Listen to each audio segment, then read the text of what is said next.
नमस्कार, आप देख रहे हैं C10 न्यूज और मैं हूं आपके साथ चंदन भारद्वाज। देश के प्रधानमंत्री नरेंद्र मोदी ने आज देश के साथ 82वीं बार मन की बात का संबोधन किया। आज के मन की बात का देश के आम नागरिकों को दो कारणों से खास इंतजार था।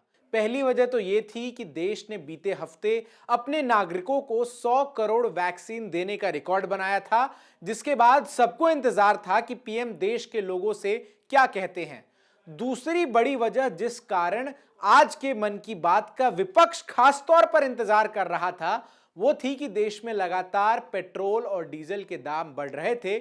ऐसे में सबकी निगाहें इस बात पर टिकी थी कि पेट्रोल और डीजल के इन बढ़ते हुए दामों पर देश के प्रधानमंत्री नरेंद्र मोदी क्या बोलते हैं। पीएम ने देश में कोरोना वैक्सीनेशन की रिकॉर्ड रफ्तार और 100 करोड़ टीके लगने का जिक्र अपने मन की बात में किया।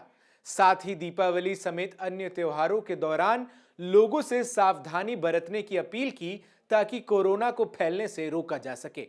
प्रधानमंत्री ने कहा कि देश कोविड-19 रोधी टीके की 100 करोड़ खुराकें देने की उपलब्धि के बाद नई ऊर्जा और उत्साह के साथ आगे बढ़ रहा है। सबका साथ, सबका विकास, सबका विश्वास में प्रधानमंत्री ने नया शब्द जोड़ते हुए सबका प्रयास का मंत्र देश को दिया। पीएम ने मन की बात में सरदार पटेल को भी नमन करते हुए कहा कि अगले रविवार यानी 31 अक्टूबर को सरदार पटेल जी की जन्म जयंती है। उन्होंने देश के नागरिकों की तरफ से लौह पुरुष को नमन किया।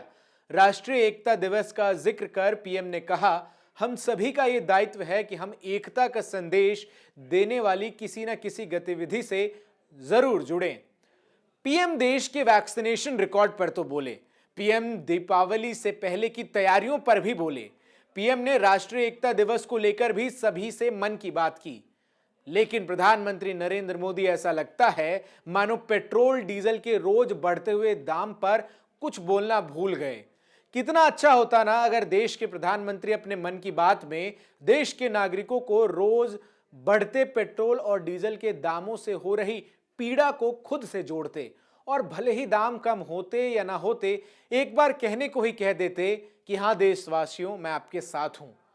और इसीलिए अब यह सवाल उठने लगा है कि जिन मुद्दों को लेकर नरेंद्र मोदी 2014 से पहले तक कांग्रेस की सरकार को पानी पी पी कर कोसते थे, जिन मुद्दों को भुनाकर आज नरेंद्र मोदी देश की सत्ता पर काबिज हुए हैं, उन्हीं मुद्दों पर पीएम मौन क्यों हैं?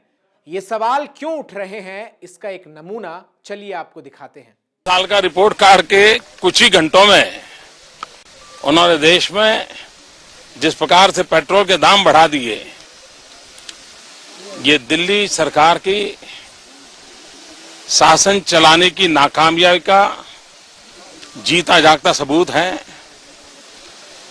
देश की जनता के अंदर भारी आक्रोश है और इसके कारण और भी चीजों पर बहुत बड़ा बोझ होने वाला है, सरकार पर भी बहुत बड़ा बोझ होने वाला है।